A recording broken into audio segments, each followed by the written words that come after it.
Yo, Chinos, what is up? What is good? Welcome back to another YouTube video. I know it's been a while, and one of the biggest reasons why it's been a while is because I'm in film school, which takes up like literally 90% of my time, which is super great. But anyways, I hope y'all are doing great.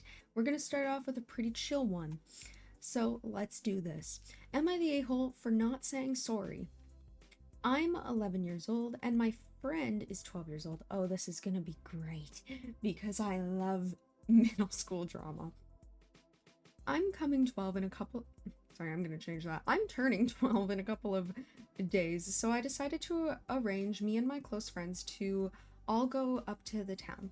I made a group chat on Snapchat and me and my friends were just discussing dates, times, etc.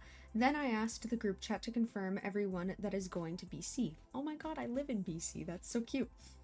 I'm booking a restaurant for us to eat in.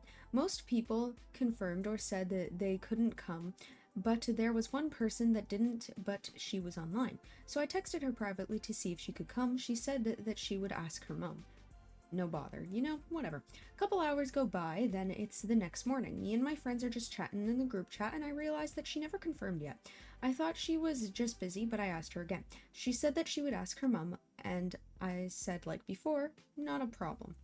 Couple more hours go by and I decided to go on a walk and then I see her out with someone else. I smile, but I notice she's trying to not make eye contact with me. Strange, but I didn't make much of it. I text her saying, "Oh, I saw you outside. Who are you with?" And she ignores me even though she's online. I didn't care that much because, oh, she didn't mean BC. She just meant because. Well, I just didn't. This might be where where I'm the a-hole.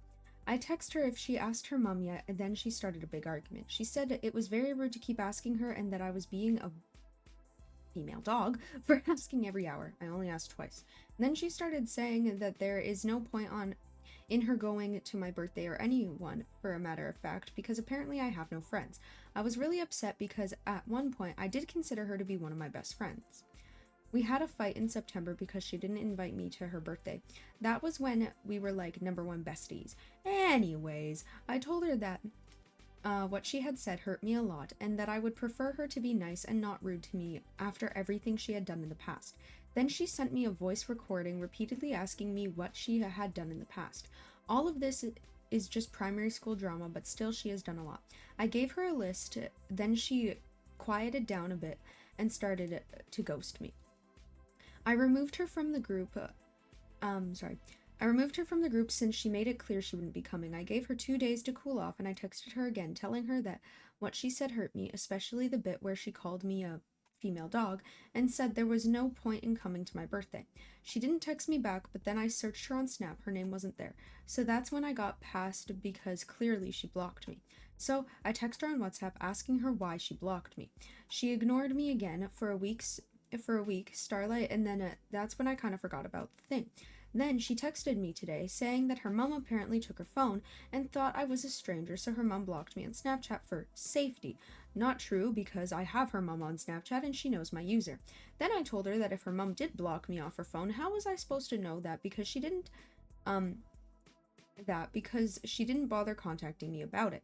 Then she asked if we could just forget about it, but I might have been a bit stupid, and I said we can't because number one, she called me a female dog, and number two, she ghosted me for a week straight. Number three, I'm not letting her get off easy because she wants to forget it happened. Then she told me that I should say sorry, and then she would.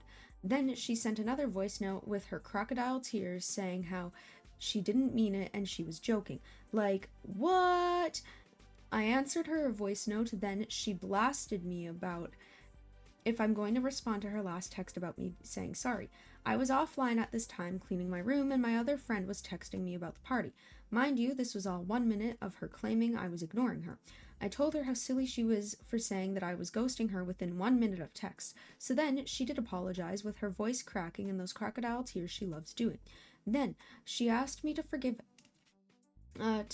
her. Then she asked me to forgive. Oh my god. Then I did ignore her for like 5 minutes. At this point, she was just ranting about how I started this and if I'm going to forgive her. I just said I accepted her apology and I thought it would be over and done with. Then she said, "Now your turn." Girl, In what planet do you think I should be apologizing to you because you said that there was no point in coming to my birthday? She's online currently, so I'll update you guys on what she's saying. So am I the a-hole for not saying sorry? I love how like kids will write their drama. I freaking love how kids will write because this is in my POV. It is kind of funny because, like they've mentioned, oh, it's just primary school drama, but still, like, this is affecting me, and it is. It obviously is. I don't think you're the a-hole for not saying sorry because, like you said, it is on her. Like, you were just asking her, hey, did you check in with your mom?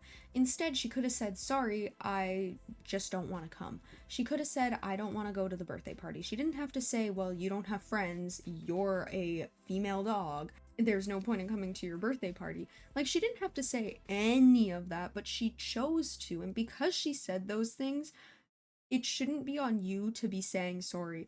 Like you said you would accept the apology, but like you just want to move on with it. And instead she wanted to pretend like this had never happened, which tells me that she doesn't actually want to confront the problem. She just kind of wants to pretend nothing happened, which is really freaking stupid. But you guys are also 11 and 12, so I don't expect you to be insanely mature, and that's okay. I mean, like, the best you can do is what you've already done. So, no, not the a-hole.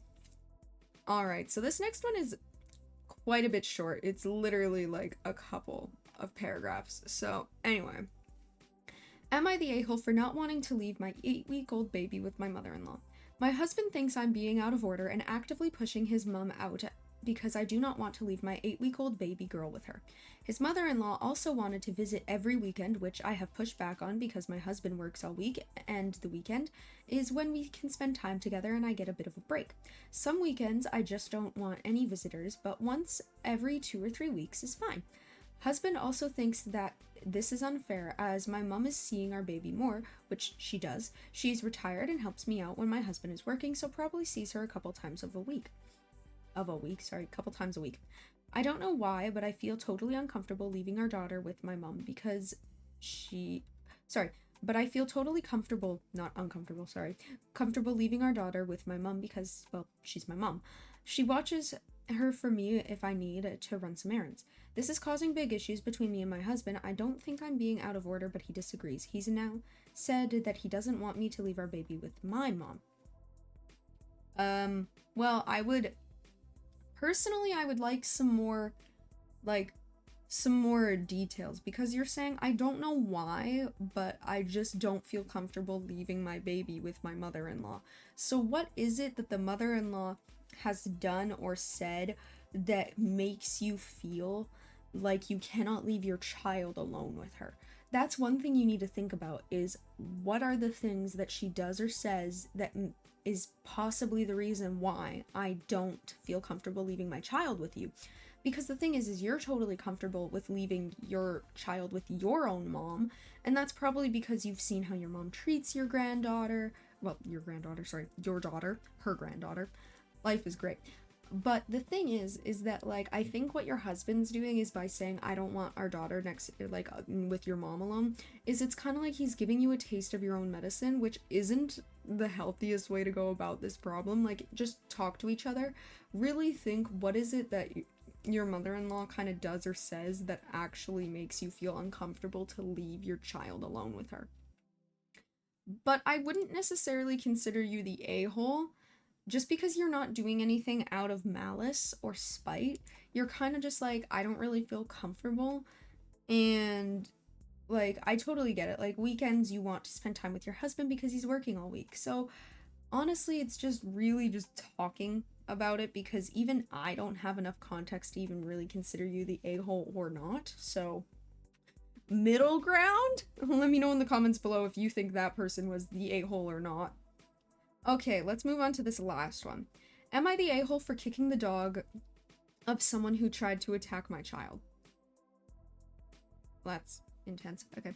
This was a few days ago. By the way, guys, this post was literally just a little bit of, and this is early. Okay, this was a few days ago, and I'm still getting messages from the dog owner and a couple mutual friends telling me that I'm an asshole. Some so some outside opinion is required. I was at a friend's house at a small barbecue. There were around 10 people present at the time, including 2 or 3 children. I brought my 4-year-old son, and we were all standing in the yard. Everything was fine until one of the visitors showed up with his dog, a small chihuahua. I understand chihuahuas are little, but this one was mean. It would unnecessarily bark and bite at people and clearly wasn't trained. The owner found it funny and kept saying, "Oh, he's harmless," and doing nothing whatsoever to correct it. My son had got just a bit too close to the dog at one time and it snapped, jumped up and tried to bite him. My son let out a scream and knocked over backwards. I didn't even react at the time. I just reacted and kicked the dog off of him. Let me get this straight. I didn't kick it clear across the lawn or anything extreme. I merely pushed it with my... Okay, so you lifted it with your foot and moved it out of the way. Okay, maybe you shouldn't have said kicked. And, okay, with my foot and to try and make it stop hurting my kid. The dog yelped and slunk off. No one hurt, no one bleeding. It just got afraid and backed up. The owner lost it, insulted me by calling me a psycho and accused me of assaulting her dog. I told her that if she can't keep her dog in line, she shouldn't have it around children. Some people there commented that I overreacted, and now I'm getting texts telling me that I could have handled it differently or picking up my kid instead. I know that it's a small dog, but my kid is little and was clearly scared. I didn't have time to calculate a better response at the moment. So, am I the a-hole? Not gonna lie, you're not. I have owned many dogs. Literally, at my mom's house, we have 2 small dogs, okay? I have grown up with dogs my entire life. I've also grown up with cats. I've grown up with literally every animal that you have seen on the face of the planet. That's over-exaggeration, but I've literally grown up with a ton of animals. But anyway, not the point. I don't consider you the a-hole, especially for the way that I know that you probably would have used your foot to remove the dog. Like, that is one thing I know for a fact isn't actually gonna harm the dog. I do agree with you. If the dog owner hasn't trained the dog to not bite or to not growl at people or whatnot, then it is on the dog owner. For everyone else to say you overreacted and whatnot is so incorrect because it is a child. Even though a chihuahua is a small dog, it's biting at a child. Like, that is enough reason for you to get that dog put down. Like, dogs should not be biting people in general, regardless of the size of the dog. Like, any dog owner who actually cares about their dog would, like, be like, they wouldn't be saying, "Oh, he's harmless, don't worry," and laughing it off. Like, your dog shouldn't be biting. Just in general. Like, it can bite some toys and, like, friendly nibble, but it should not be biting. So, no, I don't consider you the a-hole because, you know, you're a parent and you're concerned for your child. So, yeah, no, not the a-hole. If you guys enjoyed the video, please make sure to leave a like and subscribe to the channel because we are trying to hit 500 subs. I still don't know what we're going to do for 500 subs, so let me know in the comments below what you would want us to do for the 500 subs. Also, let me know in the comments below your opinion. Did you agree or disagree with me? Do you find some of these people the a-hole, and why do you find them the a-hole?